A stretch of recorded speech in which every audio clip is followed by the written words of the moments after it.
Hey folks, so we're going to run through a quick tutorial of how we're going to take a road, essentially continue this road corridor here and take it down this berm to give a gentler slope for our heavy machinery can get over to our project site. So first what we'll do is we'll draw a polyline. So I type in PL.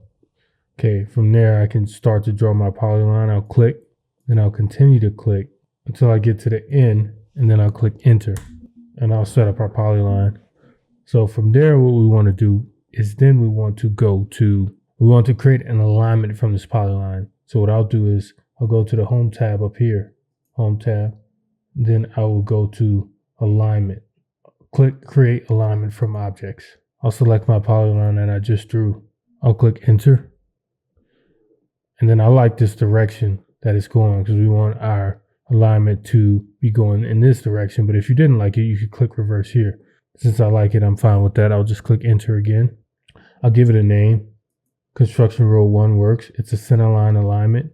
I'll leave the rest of these items default, and then I will click OK.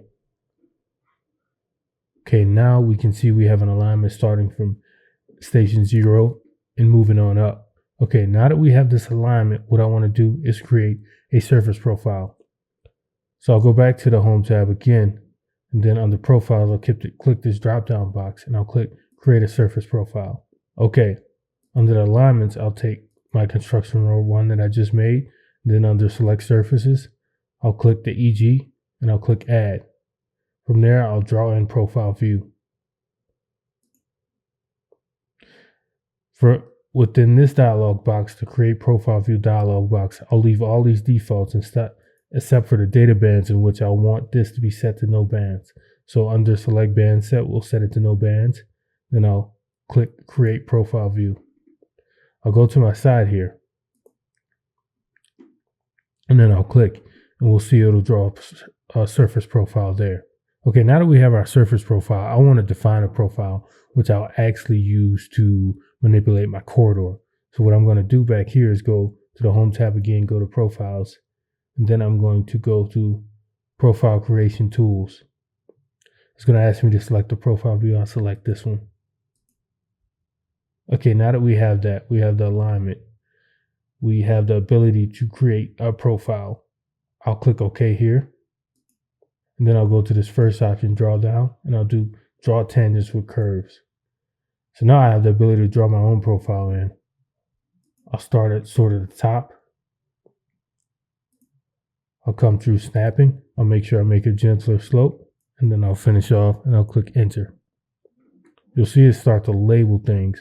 Okay, once I have my profile created, what I'll do is I'll X out.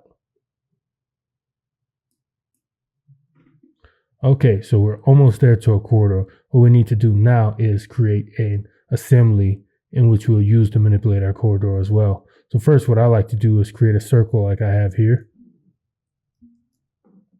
Type it in circle. And then I'll specify the point for the circle.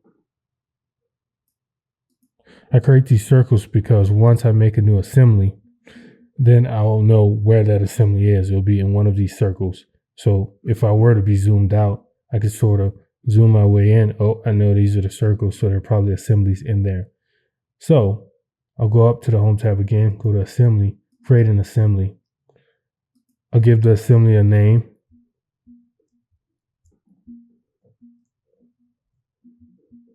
Then I'll click OK.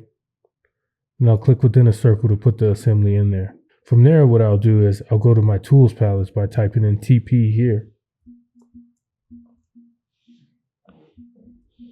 Entering that in, and that should bring the tools palettes up.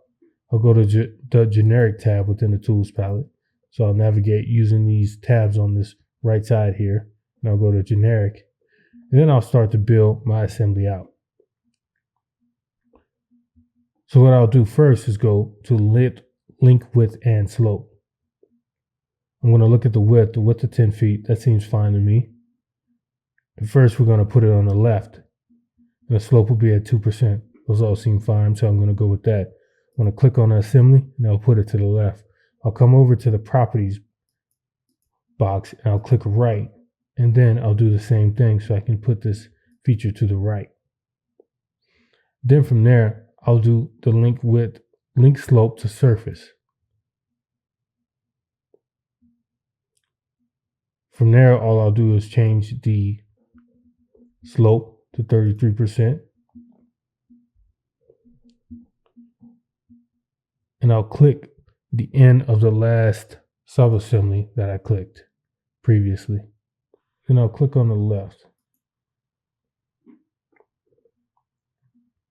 And there we have it. Now we have a subassembly. Now that we have that subassembly, what we can do is we're now able to create a corridor. We have an alignment, a profile, and a subassembly. So let's get that corridor generated, shall we? So what I'll do is I'll go back to the Home tab again. I'll go into corridor. I'll click corridor. I'll give the corridor a name.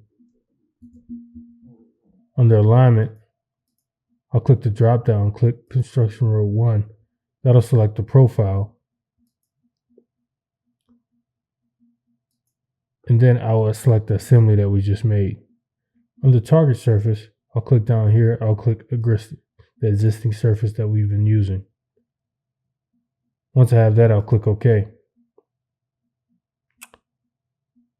I'll then click OK again and then rebuild the corridor. All right, so now we can see we've generated a corridor. So now we want to make a surface off this corridor. So I'll be careful to select the corridor, right click on it, go to corridor properties. I'll go over to surfaces. I'll click this button that says create a corridor surface. From there, what I'll do is I'll use the daylight cut. I'll add that. And the daylight fill. I'll add these to our corridor surface. I'll also add the top and the datum as well. At that point, I'll click OK. You'll see that I'll generate a surface from that.